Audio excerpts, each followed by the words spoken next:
पुढे जाऊया. अमरावतीमध्ये मंत्री बावनकुळेंनी जिल्हा पोलीस अधीक्षक आणि तपास अधिकाऱ्यांसोबत एक महत्त्वाची बैठक घेतलेली आणि बैठकीमध्ये परतवाड्यातील लैंगिक शोषण आणि अश्लील व्हिडिओ व्हायरल प्रकरणी त्यांनी आढावा घेतलेला आहे. आणि या प्रकरणात नागपूरमधील 15 वर्षांची एक अल्पवयीन पीडिता समोर आल्याची माहिती बावनकुळेंनी दिलेली आहे. तिने पोलिसांकडे आपला जबाब नोंदवला असल्याची माहिती पालकमंत्र्यांनी दिली आणि या प्रकरणाचा मुख्यमंत्री देवेंद्र फडणवीस स्वतः पाठपुरावा करतायत.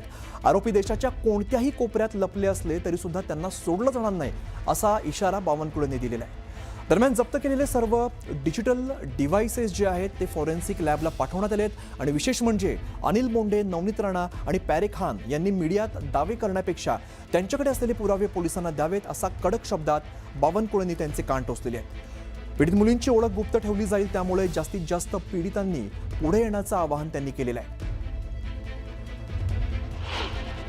आज नागपूरवरनं एक 15 वर्षीय विक्टीम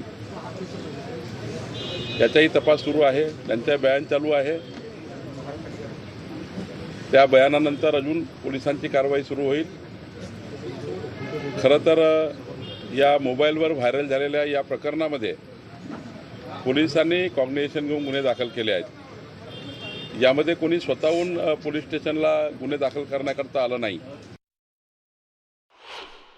राज्याचे मुख्यमंत्री यांनी सुद्धा आज IG मुंबईत आहेत, त्यांनी आढावा घेतलेला आहे. मी स्वतः आज SP ऑफिसला आलेलो आहे. मला असं वाटतं की यामध्ये कोणालाही या ठिकाणी या केसमध्ये कोणी सुटणार नाही अशा पद्धतीची योजना आम्ही तयार केली आहे.